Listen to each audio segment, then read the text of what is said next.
All right, welcome to a video on exponent properties review and 5.1, which is on zero and negative exponents. All right, so what you see before you is the start of notes that are going to go in your interactive notebook, and they're going to go on to pages 78 and 79. All right, there are a few skipped pages there because we're going to do a chapter 5 title page in there. Okay, so real quick review of what an exponent is and some of the vocabulary. All right, we have a number, which is called the base, being taken to an exponent, which is the little number at the top.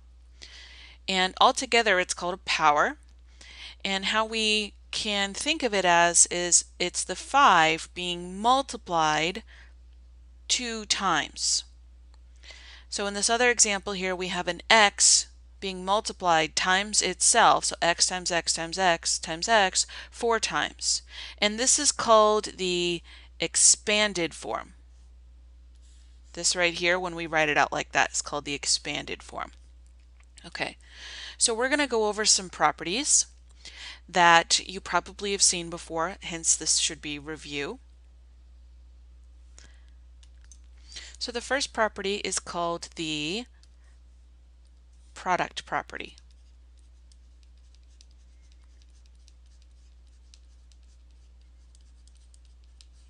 Okay, so the product property comes from the idea of multiplying two things that have the same base together. So for example, x to the 5th times x to the 3rd. So let's think about how we can come up with a property for this. If we expand it, x to the 5th would be x times itself 5 times. Right? There's 5 x's. And x to the 3rd would be x times itself 3 times. So there are 3 x's. Altogether, that gives us 8 x's. So if we look at the 5 and the 3 and the 8, we can see what we're doing is we're adding them together. So when you're multiplying two exponents or powers with the same base, you add the exponents. Okay, so the rule is x to the, let's say, nth power times x to the mth power is going to equal x to the n plus mth power. So we take this exponent and this exponent and we add them together. Okay, so this is the product property of exponents. Next, let's look at another property. This would be the power of a product property. In the power of the product property, you're going to see two things multiplying inside parentheses, such as, let's say, 3x to the 3rd power. So we can think of that as, if we expand that, 3x times itself 3 times, which is really just 3 times itself 3 times, there's 3 3's, and x times itself 3 times. So then we can think of it really as 3 to the 3rd power times x to the 3rd power. So it's kind of as if we're giving each thing a 3rd power in here. Now, you have to be very careful with this rule. This only applies if two things are multiplying inside parentheses. This does not work if I have, for example, 3 plus x to the 3rd power. That does not work the same way. Okay? So the rule here is if you have two things, we'll say x and y, in parentheses, multiplying, being taken to a power, we'll say the nth power, then it's going to become x to the nth times y to the nth. So each base inside there, because they're multiplying to each other, will get the nth power. So that's the power of a product rule or product property. Okay. Our next one has to do with division. It's called the quotient property. Remember that quotient is another word for sort of the result of a division problem. Okay, so let's say we have, we'll do 3 to the 4th power divided by 3 to the 3rd power. So once again, to understand these properties, we want to expand them. So we have 3 to the 4th power means 3 times 3 times 3 times 3 times 3. So 4 threes. And 3 to the 3rd would be 3 threes.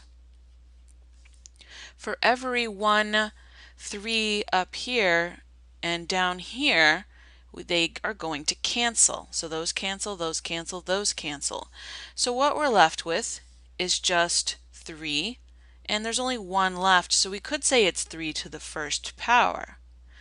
So if we think about it, if we look at the exponents here, 4 and 3 and 1, what we got is we subtracted the exponent of the top by the exponent of the bottom.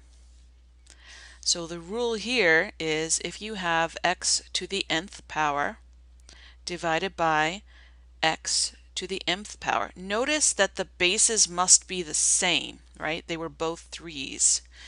Then you can have x to the nth minus mth power. It is really important with order here because we're talking about subtraction. So the n has to be subtracted. We subtract the m from the n. And that would be the quotient property. Okay, we also have a power of a quotient property rule, kind of like we have a power of a product rule. So power of a quotient property. And this one has parentheses again, except inside the parentheses we have division. So maybe we have a 3 over a 2 to the 4th power. Well, you could write it as 3 over 2 times itself 4 times. And then if we think about it, that's a 3 times a 3 times a 3 times a 3 on the top, which is 3 to the 4th power. And on the bottom, we have 4 2's multiplying, so that's 2 to the 4th power. So just like in the one with the parentheses above, when we have multiplication, we can kind of give the different parts and the exponent. And so here we're giving the top, the numerator, the exponent, and the bottom, the exponent. So the general rule is, let's say we have x over y. Notice we had different numbers here, different bases being taken to the nth power. That would give you x to the nth divided by y to the nth. It's kind of like distribution, but again, this works for multiplication and division, but it doesn't work for addition and subtraction. So you don't want to overgeneralize there. Okay, the next property we're going to do, let's see, we've got, oh yeah, okay. So the next one we need to talk about is the zero property, okay? So this is getting into section 5.1 now. I'm kind of combining it all together. So what happens if you have, let's say, a 5 to a 0 power? Well, it goes back up to this quotient property with subtraction. Okay, let's say that we have a 5 to the 3rd power divided by a 5 to the 3rd power. So we know, using the subtraction one that we learned up here, we would do 5 to the 3 minus 3, which would give you 5 to the 0. But what does that mean? Well, let's think about this another way. 5 to the 3rd power, or 5 times 5 times 5, is being divided by 5 to the 3rd power, or 5 times 5 times 5. And every single one of these pairs of 5's are going to cancel. So what would we be left with? Well, every time you cancel them, you get a 1. So we have a 1 times a 1 times a 1, or a 1. So we get a 1, and that's the interesting thing here. Anything to the 0 power is 1, except there is a case that it doesn't work, and that's 0 to the 0 power is undefined, because that would mean like 0 over 0, and we know that's bad. So the general rule is if you have something to the 0 power, it is always equal to 1.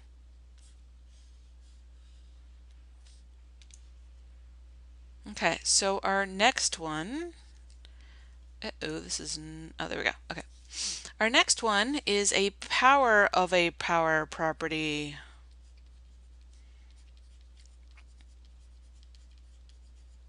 So we have lots of powers going on here. Okay, so let's say we have 5 squared to the 3rd power. Okay, so we have a power inside the parentheses and we have a power outside the parentheses. Okay, well, 5 squared cubed essentially, but if we just think of it as something being cubed, right? 5 squared is being cubed. So we can write it as 5 squared times itself 3 times, right? That's what the 3 means. And then we can break up these 5 squareds and say, well, 5 squared is 5 times 5, so 5 times 5, and 5 times 5. So how many 5s are multiplying? We have 1, 2, 3, 4, 5, 6. So our result here is this is really just 5 to the 6th power. So if we look at the exponents, 2 and 3 multiply to give you 6. So this is a multiplying result. So the general rule here is x to the nth power, in parentheses, to the mth power is x to the n times m power. So we take the n and multiply it times the m.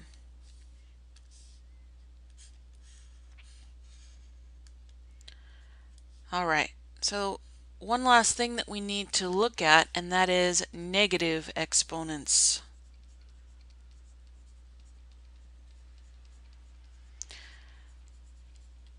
So for example, what if we have x to the negative 3rd? What does it mean? Well, it goes back up to the subtraction, the quotient property. When we subtract things, we can sometimes get negatives, can't we? So let's set up a problem that would give us a negative exponent. Specifically, let's say x to the negative 3rd. So let's think about it as maybe x to the 2nd power over x to the 5th. So I picked those numbers because I know I'm going to do 2 minus 5 in that order, right?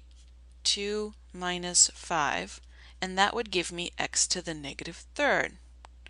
So now let's expand this and work kind of backwards to see what does x to the negative 3rd mean. Okay, well, if we expand it, we have x squared on top, so x times x, so that becomes that, and then x to the 5th below that.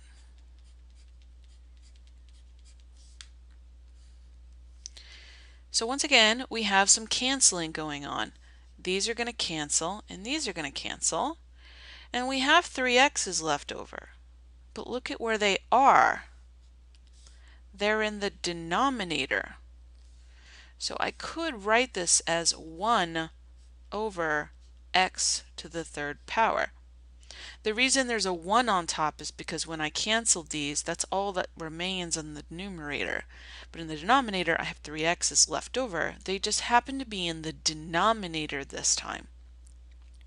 So that's what a negative exponent means. It means it's in the denominator. Okay, so the general rule is if you have x to the negative n, we'll call it power, then we can rewrite it as a positive exponent as a 1 over x to the positive n the power. So notice that the exponent sign changed. So we had a negative n, and now we have a positive n. This negative is no longer there. The way I think of it is a negative exponent is unhappy, and it wants to move to the other part of the fraction.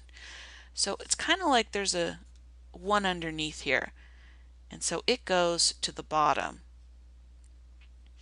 And now he's happy, right? Or I guess you could think of it went here, so now it looks like that. There is another rule for this as well. If you have a negative exponent already in the denominator, then it's unhappy. It wants to move to the numerator. So then that would become x to the positive n. You could put it over 1 as well, but it's in the numerator. So the general rule is if it's a negative exponent, it's in the wrong part of the fraction. And it wants to go to the other part of the fraction, and then the exponent will change to a positive. Okay, so those are all the rules. The only thing we needed to do now is we need to look at some examples where we combine all the rules, because those are where it gets a little bit more complicated.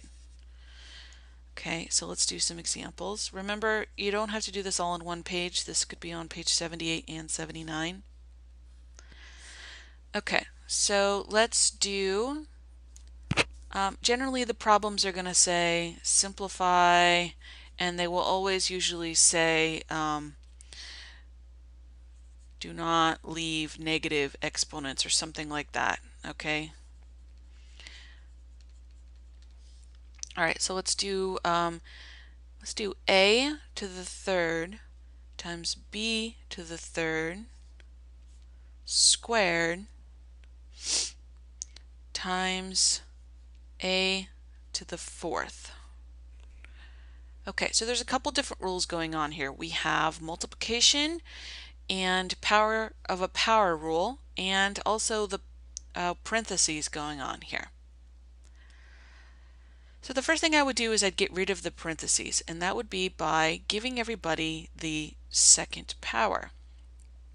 So the a to the third is going to get the second power, and the b to the third is going to get a second power.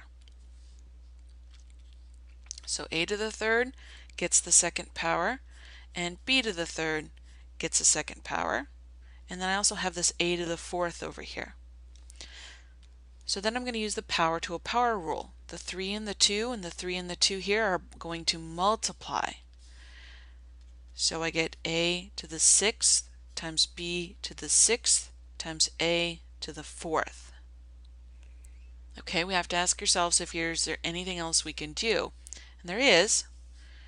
We have the same base here and here. We have an a. So we can, since they're multiplying, add 6 and 4. So our final answer is a to the 10th, b to the 6th. I can't go any further with this because these have different bases. Okay, let's look at another example. We have 2 times x to the 4th to the negative 1 power.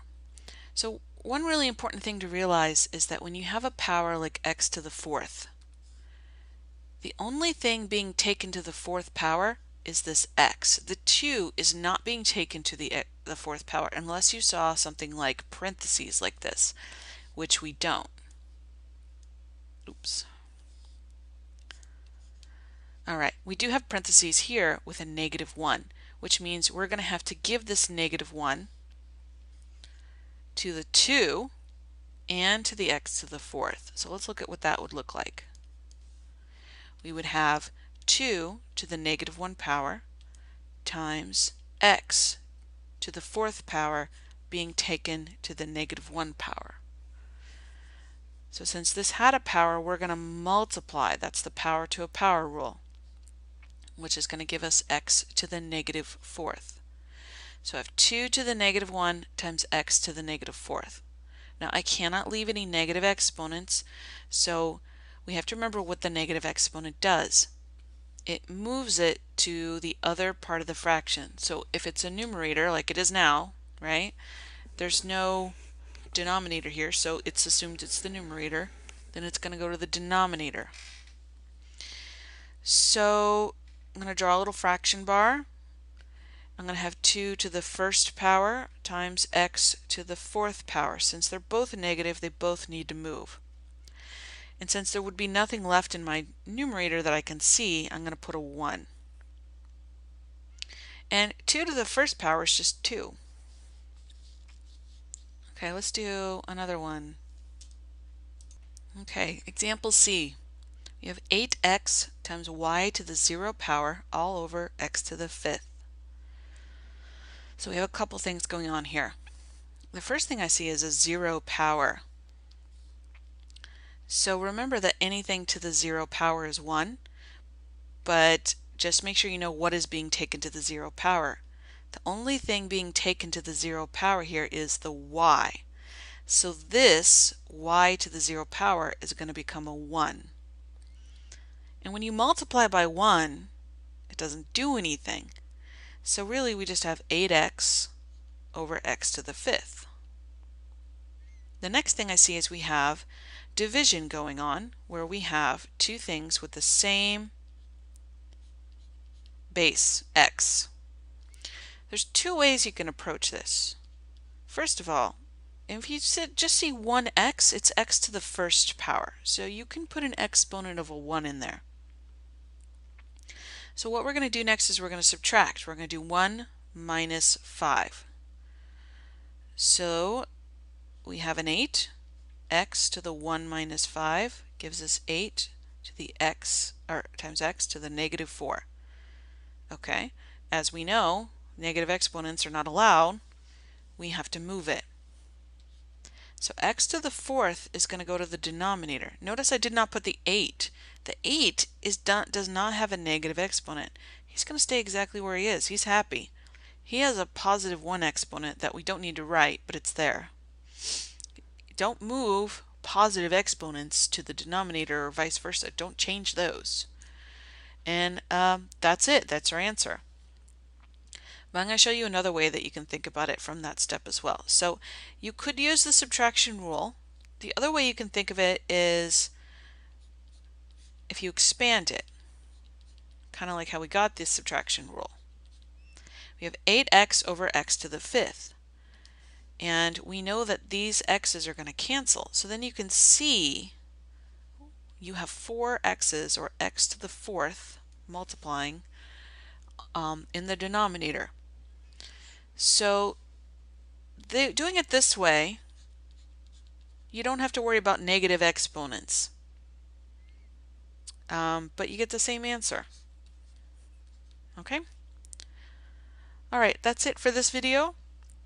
If you have any questions, email me, and I'll see you guys next week.